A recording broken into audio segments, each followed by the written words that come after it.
Tuhan itu tidak pernah memberikan suatu masalah kepada umatnya, kepada manusia, yang manusia tersebut atau orang tersebut tidak mampu untuk menjalani masalahnya. Dan gue percaya itu. Jadi jika ada teman-teman ataupun kejadian yang menyulitkan pada orang yang gue kenal sekalipun, yang akhirnya gue ceritakan dalam konten ini, itu adalah suatu bentuk kesalahan dari diri dia sendiri. Kenapa gue bilang seperti itu? Coba teman-teman pikirin aja. Banyak di antara kita, dia terbentur dengan permasalahan finansial, apalagi tidak jauh-jauh dengan hutang piutang ya. Itu dikarenakan kita memaksakan segala sesuatu dengan ketidakmampuan kita. Itu yang biasa gue temuin. Jadi apa yang kita dapat dengan apa yang kita inginkan tidak sesuai dengan apa yang kita dapat. Apalagi yang kita inginkan tersebut berupa barang ya, berupa barang atau berupa objek yang pada dasarnya kita miliki dengan cara pinjaman, dengan cara mengangsur atau berhutang. Jadi kita membeli segala sesuatu dengan cara mengkreditnya. Nah, itu gua nggak katakan itu salah ya, karena sah-sah saja jika memang sesuai dengan kemampuan. Nah, tetapi kadangkala pada saat kita sudah tidak mampu, kita masih mempertahankan barang tersebut, masih mempertahankan objek tersebut. Itu yang salah menurut gua. Jadi kalaupun ada sebagian teman yang mencoba untuk memiliki sesuatu dengan cara kredit, tapi sesuai dengan apa yang teman-teman, sesuai dengan pendapatan teman-teman, menurut gua itu sah-sah saja selama itu sesuai dengan apa yang kita dapat sampai barang tersebut lunas kita bayar. Akan tetapi jika di pertengahan jalan kita punya kesulitan dan kita tetap mempertahankan barang tersebut atau objek tersebut, itu adalah hal yang salah menurut gua.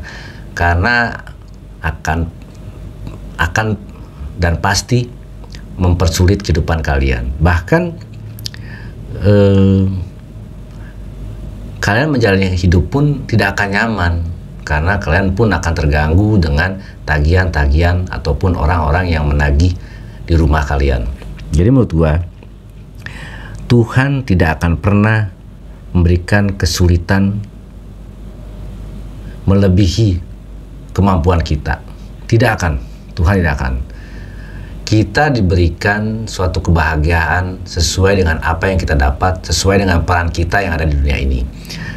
Jika kita mempunyai peran dengan contoh aja ya, kemampuan ataupun pendapatan 10 juta ataupun 15 juta, kita jangan memaksakan diri, mempunyai keinginan, mempunyai kebutuhan kita yang setiap bulannya harus mengeluarkan uang di atas 15 ataupun mungkin 80% dari apa yang kita dapat. Jangan kita paksakan seperti itu. Itu adalah suatu keputusan yang salah. Jadi kita mengeluarkan uang yang kita dapat selama sebulan, lebih aman adalah 50%. 50% dari apa yang kita dapat kita boleh mengeluarkannya untuk kebutuhan kita.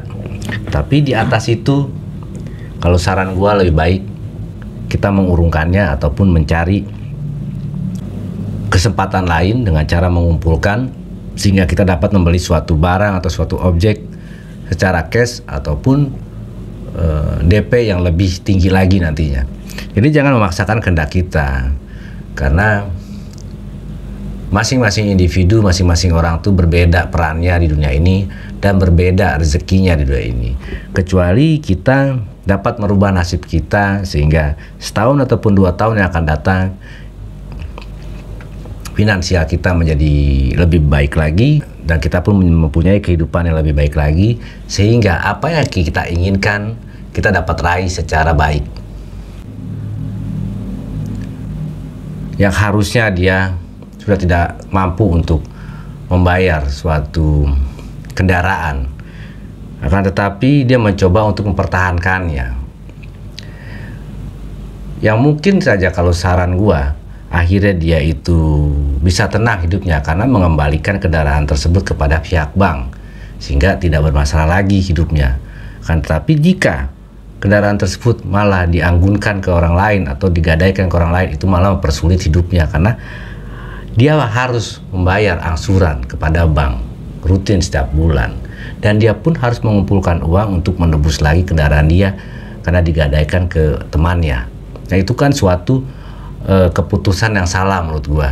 Itu adalah keputusan yang tidak efektif menurut gua untuk finansial kehidupannya. Yang benar adalah menurut gua, jika memang sudah tidak mampu, dibalikan saja kendaraan tersebut sehingga tidak ada beban untuk kehidupannya, karena setiap bulan tidak perlu lagi untuk membayar angsuran, dan dia pun tidak punya lagi beban untuk membayar uang gadaiannya. Jadi menurut gua, kesulitan yang kita dapatkan itu adalah manifestasi dari apa yang kita putuskan. Jika kita memutuskan suatu perkara untuk kehidupan kita salah, maka kita pun akan mempunyai kesulitan, dan bahkan kesulitan tersebut akan menjadi banyak dan menggulung, sehingga kita akan sulit untuk mencari solusi buat kehidupan kita. Ya, makanya di sini sebetulnya yang membuat orang itu mempunyai masalah dan menggulung masalahnya dengan sulit, dengan rumit akhirnya hidupnya, itu dikarenakan egonya, dikarenakan belum menerimanya suatu takdir pada saat yang dia jalani. Karena kesulitan apapun ada solusinya. Jika kita dapat mengikhlaskan suatu kejadian, suatu permasalahan dalam hidup kita, maka besok ataupun di bulan berikutnya kita akan mendapatkan solusi buat hidup kita, sehingga kita dapat meningkatkan kembali finansial kita. Karena orang-orang yang mempunyai masalah dan berakhir dengan kesulitannya mencari uang, dan akhirnya berakhir dengan keputusasaan dikarenakan susahnya dalam mendapatkan kesempatan-kesempatan untuk mengembangkan kehidupannya, itu sebetulnya dikarenakan pola pikirnya. Jika dia salah memutuskan suatu perkara, akhirnya pola pikir dia jadi buntu. Kenapa gue bilang begitu ya?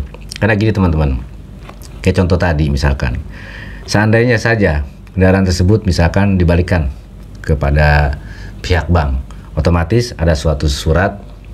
Karena gue pernah mengalami hal kayak gitu, gue pernah mengalami, gue balikin, gue nggak bayar apa-apa lagi, dan gue nggak punya tanggung jawab lagi untuk membayar bulanan angsuran mobil itu ya. Dan akhirnya permasalahan gue selesai kan, satu kan, permasalahan gue selesai.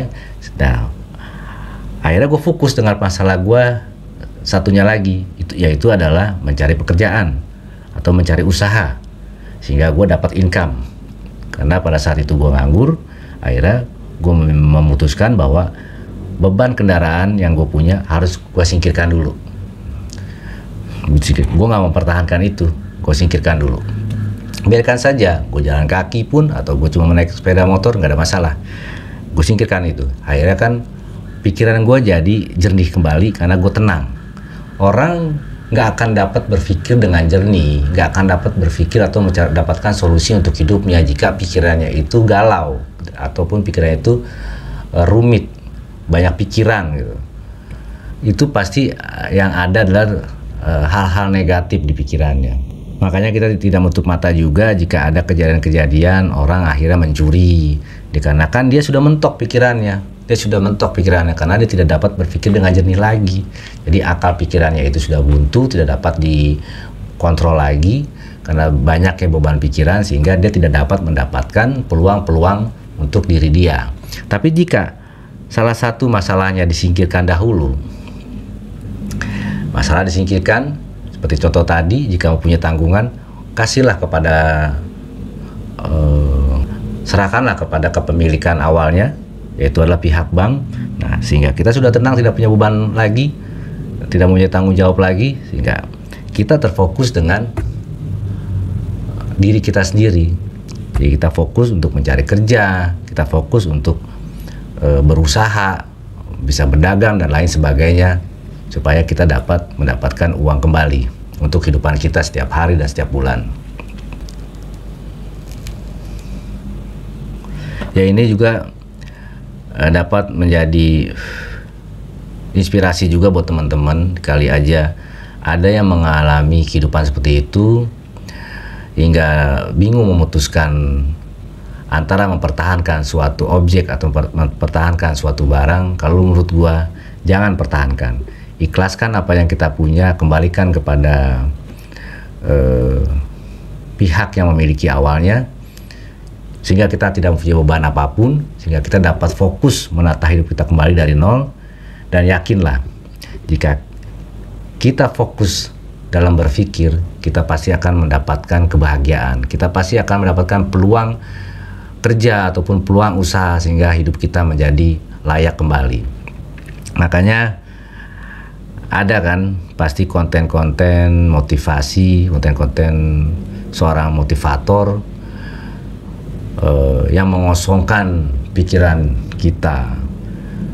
Biarkanlah diri kita ada di titik nol lagi. Itu benar.